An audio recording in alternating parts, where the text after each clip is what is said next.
Good morning! August 1.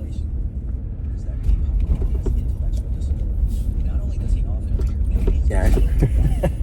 Pakita ko na.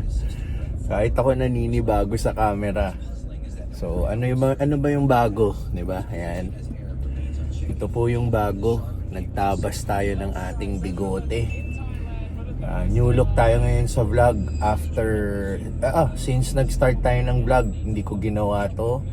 And even before pa ako mag-vlog, after how many years, I think before COVID, hindi na tayo nag-shave, no? Nagpapalago tayo ng kahit onting bigote. Yan, hindi naman tayo balbon or makapal talaga, no? Pero basta first time sa vlog, ganito tayo.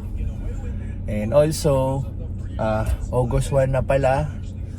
So, papalapit na ng papalapit ang ating mga Burr months. At also, sa 2025, more than half na tayo. So, sobrang bilis talaga ng panahon. So, ngayon, driving tayo. Hatid natin si Pixar sa school. Kasi, ang usuals namin, sumasabay siya kay Kuya Cesar, ang driver ng aking mother-in-law.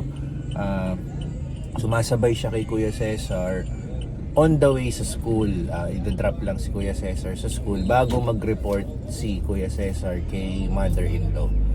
Pero dahil sobrang aga niya ngayon mag-report kay mother-in-law, hindi na namin siya pinasabay kasi magiging super aga siya sa school, wala pa siyang kasama, kawawa naman. And also, para usual pa rin yung schedule niya. So pag mga ganyang naman, pagkakataon na hindi siya nakakasabay kay Kuya Cesar, matik tayo na naghahatid sa kanya. Or si Teens, pag sinong available sa amin. Well, sa case naman na to, mamaya naman kasi after, I think na kasi ngayon alas 6 ng umaga.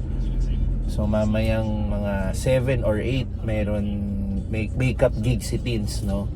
So meron siyang dalawang makeup gig today. And then yun, kaya tayo ang nakatoka kay Pixar. Tapos tayo, yung duplex nga pala, no? Since nag-Spain tayo, I think since nag-Spain pa tayo, hindi ko pa napapakita sa vlog ulit yung duplex. Pero wag muna kasi may mga tinatapos pang mga back jobs, may mga repairs, lalo na yung mga nagdaang bagyo. May mga nakita tayong mga onting leaks sa mga gilid-gilid ng duplex, no? Kaya pinapa-repair natin.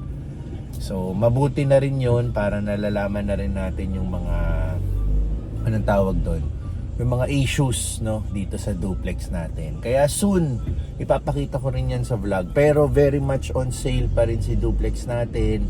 In fact, may mga ilang viewings pa rin tayo.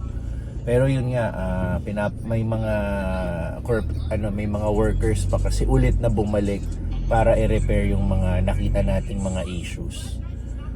So ayun, hatid muna natin tong bulinggit na to dahil last day of the week. Excited na naman to kasi mag-weekend. Itong weekend, magiging full pack din yung mga gagawin natin. So ayun, sa susunod na vlog na siguro yun, no?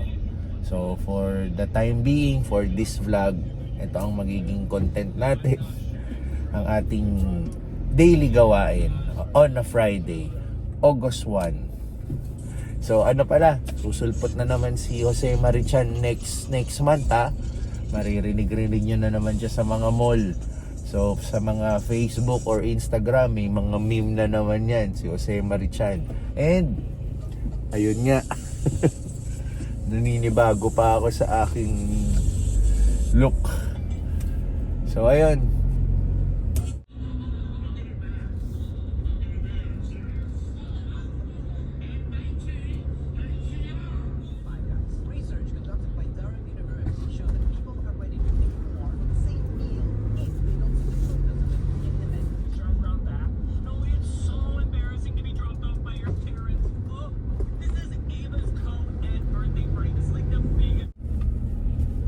prepare na.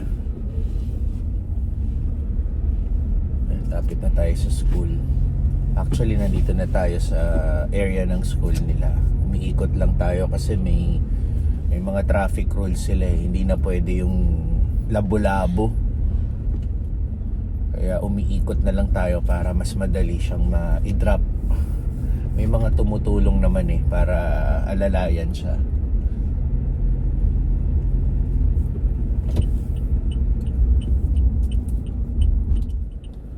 Excited? Last day of the week. Yeah.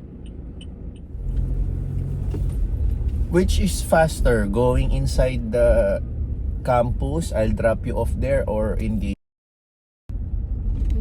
Gate.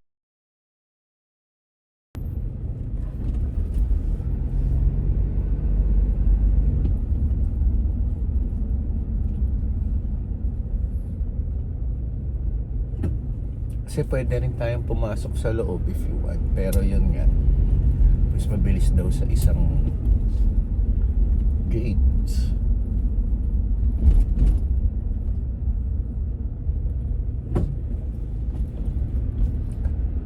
So you're so early, what are you going to do?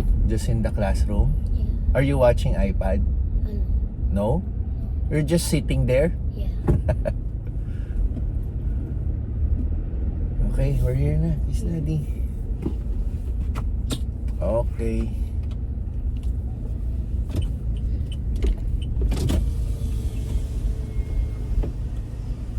I'll go down.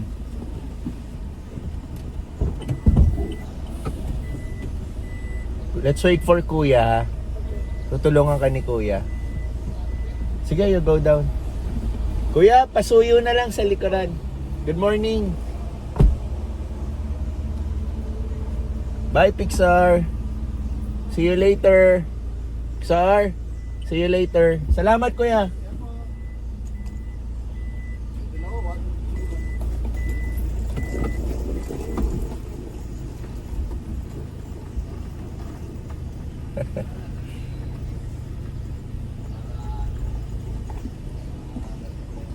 Ganyan.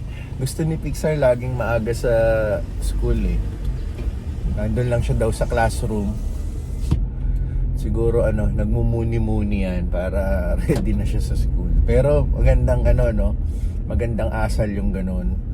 Gusto mo sobrang aga ka para hindi ka nagra-rush, hindi ka natataranta. Ako dati yung pumapasok pa ako sa sa mga kumpanya. Ugali ko rin yun eh. Hanggang masasagad ko yung tulog ko. Gigising lang ako ng pinakasagad, tapos kikilos ka ng mabilisan. Tapos yung nagko-commute pa ako noon.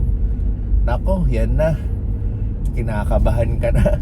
Yung malapit na yung time mo, let's say 7:30 or 8 yung time in mo. Kailangan mo kasi mag-time in. Ako mga 7:20 na, parang nandun ka pa sa bandang wala na. Parang yung pawis mo, alam mo yung parang kang na rin, gusto mong magbanyo. Yung pakiramdam na mamawis-mawis ka, kinakabahan ka na na malate ka sa trabaho mo.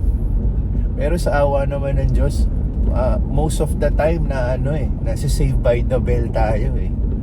Ayun. Pero may mga times din, pag nadala tayo that day, inaagahan natin the next morning. So, ayun. Yun yung mga times na So, even ngayon, di ba? Ngayon, biometrics na yung fingerprint na yung mga attendance mo eh.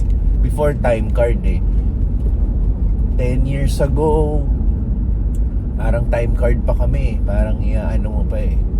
Ngayon, mga high-tech na eh. Biometrics or nakalimutan ko yung mga ibang ways pala na magla-login ka sa computer mo. Kailangan mong buksan yung computer mo. Doon ka magla-login na time in ka na. Yun. Pero naabutan ko rin yung time card. Yung igaganon mo sa attendance mo. Naka-record yung oras na pinasok mo kasi doon magma-matter, 'di ba? Kung late ka, yun, may kaltas sa sweldo yun, tsaka demerit yun sa performance mo. Kaya yun. Tagal na yun. 10 years ago ko huling na-employ sa trabaho. And then, yun nga, nagnegosyo na tayo since noon. So, ayun, natin si Pixar, and then uwi na muna tayo para magnap pa. Magnanap pa ako siguro mga 1 or 2 hours, and then pupunta na tayo sa duplex para i-check yung unit. Kasi titignan dito, double check natin yung mga ibang repairs doon.